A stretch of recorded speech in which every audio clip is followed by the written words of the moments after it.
What's up, everybody? Happy Monday. Hope all you're having a great day so far. Hope you had a great weekend. Happy Mother's Day to all the moms out there.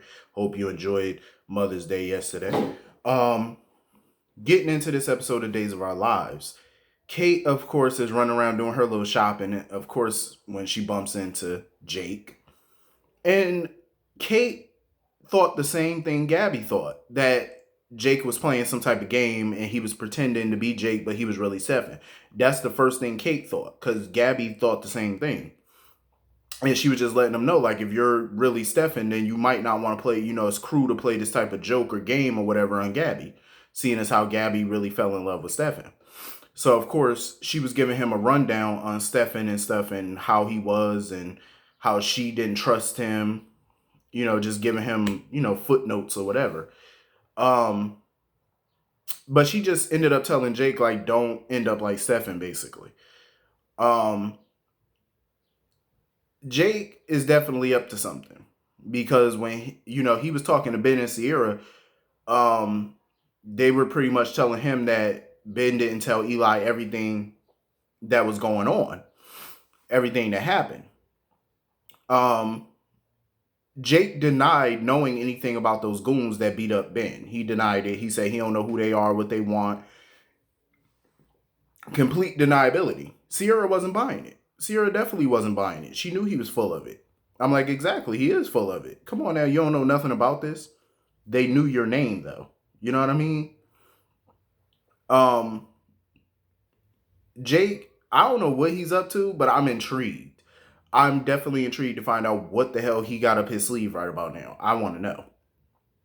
Because after Kate left, he got a phone call or whatever. He was on the phone with somebody telling them, he was working on it or whatever so the person could call off their goons. So he definitely was hiding something. He's hiding something. He was lying. He knows more than what he's saying. I'm intrigued to find out what the hell he's up to. Like, are you really Stefan? Are you pretending? Like, are you a twin? Like, who the hell are you? You know what I mean? Like, it's getting interesting. And I'm really looking forward to it. So anyway, Ciara is on Ben's heels.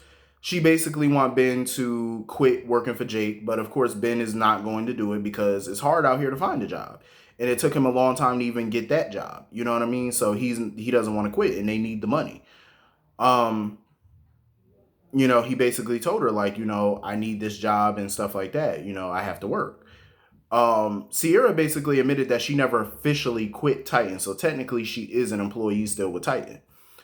I know some people were saying, doesn't Ciara have a trust fund? I think she does have a trust fund, but I don't think she can access her trust fund because they put all types of terms and stuff like that into the deal, into the trust fund, where you can only access it at a certain age. So I don't think she's old enough to access it yet.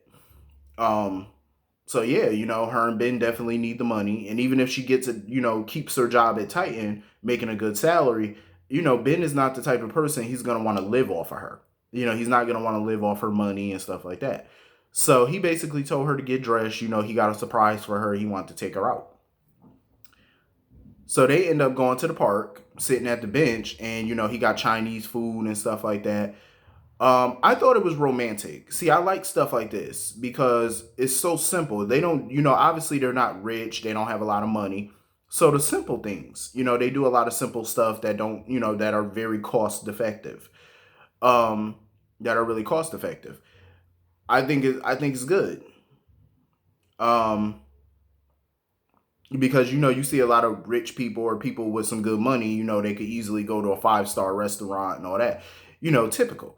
So especially in that town, because you got a lot of rich folk, a lot of people that make good money, so they can afford to go to the nice restaurants and stuff like that. But I love a couple who are just financially challenged, because you can relate. A lot of people can relate. So you gotta do things on a budget. You gotta have date nights and stuff on a budget. But I like it because it was simple, it was beautiful, it was romantic, um, and they were just reminiscing about their first date and stuff like that. And he gave her a fortune cookie that said, "Will you marry me?" on it. So he's officially proposing to see her. I mean, I like them as a couple. I do. I've always been a fan of them as a couple. I know a lot of people weren't. A lot of people were, it was a mixture. It was a mixed reaction. I like them as a couple. I just wish that they would hold off on the marriage thing a little bit until they're more financially equipped. But you already know once they get engaged, everybody in Salem, a lot of people in Salem's heads are going to spin because it's one thing for them to be dating, but talking about getting married, you already know Hope is not going to be happy about it. I don't think she will. Because like I said, dating is one thing, getting married is a whole nother beast. That's a whole nother can of worms. But I'm happy for them. I like Ben and Ciara as a couple. I really do. Um, moving on from that, Xander and Brady are on the jet. They're trying to find Kristen and Ciara. They're going back and forth, going at it about, him and Victor stealing his baby and whoop de whoop. Brady was getting on my nerves as usual because I feel like he tries to whitewash a lot of the things that Kristen has done. Um, Xander was talking about how it was karma and stuff that her baby, that their child got taken from them. And Brady thought that he was talking about the whole Teresa situation, where, remember a few years ago, Kristen stole Teresa's embryo or whatever when she was pregnant. She stole it and planted it in herself and carried their son, Brady and Teresa's son, and gave birth to it. Brady was sitting there talking about, oh, that's ancient history. Oh, that's ancient history or whatever. I feel like Brady tried to whitewash that. Like he just tried to, swat that away. I'm like, that was major though. Like, and then when Xander was like, I'm not talking about that, he was like, I'm talking about Kristen trying to steal Sarah's baby. Brady, dumbass, sitting there talking about, oh, Kristen would never do that. Brady, she already did that with Teresa, you dumb dumb. Why do they continue to write Brady as a Neanderthal? Like, I just don't get. Common sense is just not so damn common with this man. Like, I can't even call him a man. Like, I just call him a boy. Like, what is wrong with you? She already stole a child, you dimwit. Like, Brady, get a clue. Brady need to get a damn clue. Like, she already stole a kid, you Nimrod. So if she could steal Teresa's child, what the hell makes you think she wouldn't try to steal Sarah's? Oh, it's beneath her. She's not capable of that. Brady, shut the hell up. Just shut up. I'm just so over him. I've been over him for a long time because Brady's just been forever dumb. Like like listening to Brady talk, it just gives me a headache. Watching him just gives me a migraine. He's just dumb. Like, bro. Xander basically explained to him that way back when Sarah first got pregnant, when she was pregnant, Kristen devised a plan to steal her embryo and have it implanted in her. Brady, of course, being the dummy that he is, didn't believe it. And Xander basically told him, go ask Dr. Roth. Ask Dr. Roth because Dr. Roth was going to do the surgery. He was going to do it, the operation. So that's your proof. Go ask him. Um, Brady is just stuck on stupid. Like, there's just no talking to him. He's just all types of dumb. Like, seriously. And then when they brought up the fact that she stabbed Victor and she pushed Haley down a flight of stairs, this fool Brady talking about, oh, can you blame her? She lost her child. Brady, shut up, please. Like, you know how stupid you sound? So, because she lost a child, that gave her the right to push somebody down the stairs and kill them? That gave her the right to stab an elderly man in the heart? Granted, Victor was messed up for what he did. He deserved to pay for it, but she took justice into her own hands, though. And he was of no threat to her. She stabbed him while he was just sitting down drinking in the chest. And you sitting there talking about, oh, well, can you blame her? Yeah. That goes to show that she's demented and she should not have access to a child. Like, she has these violent ass outbursts. Doesn't that scare you a little bit? Like, what if she's around her own child and she can't get her child to stop crying?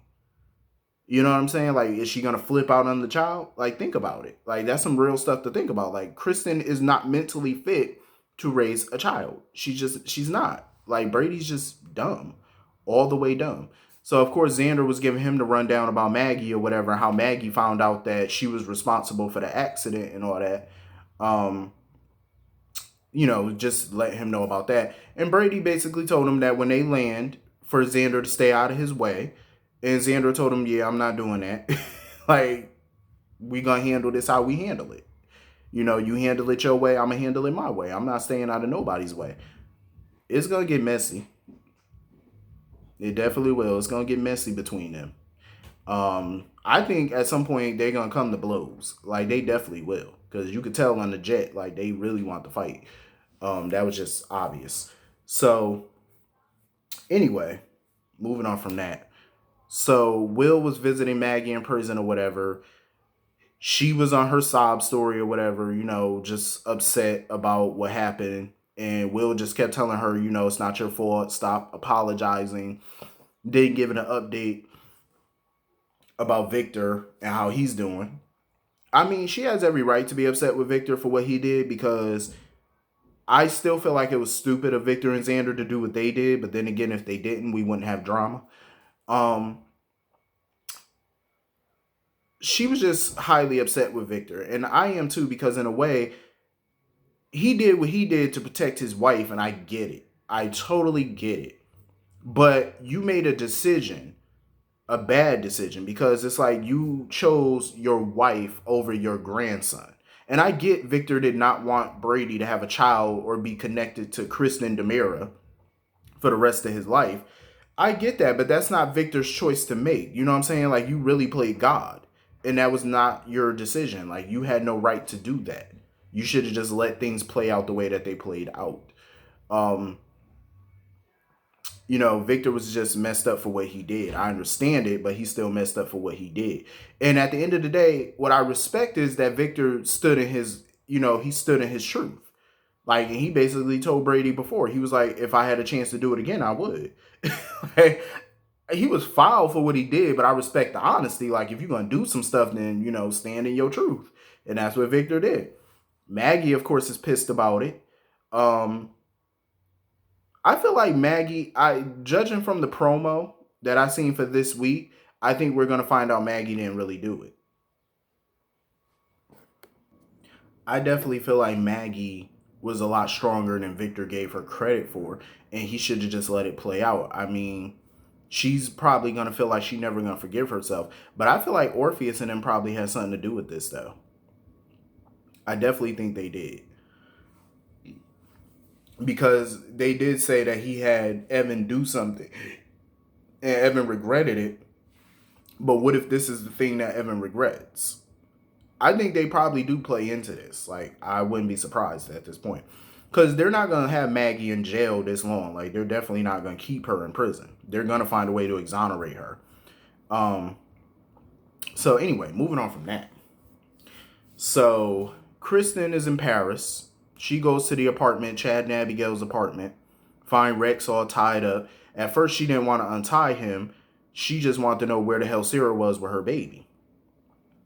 So she decides to untie Rex or whatever, because he was like, obviously she's gone. So he didn't think that she went to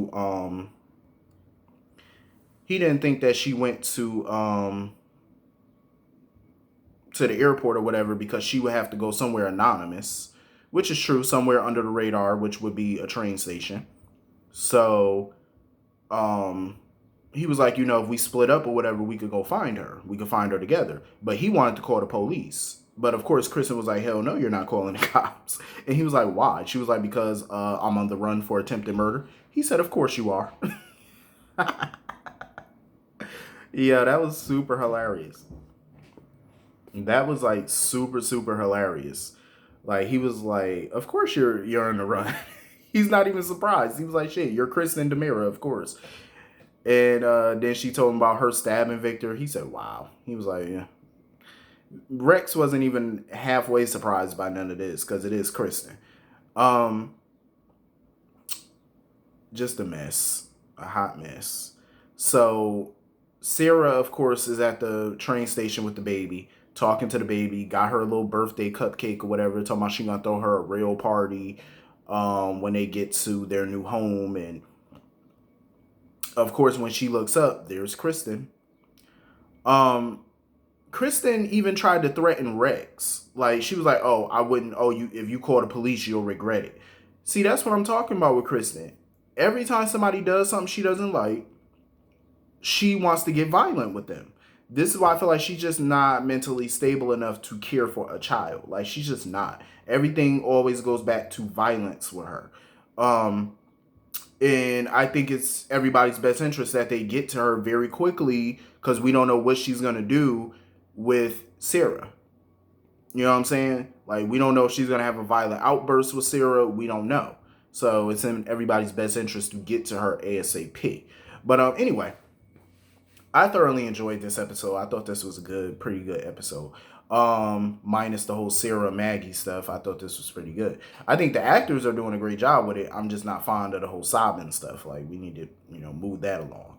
But anyway, hit the comment section. Let me know what y'all thought about this episode. I will see y'all all later. Have a great day. Peace.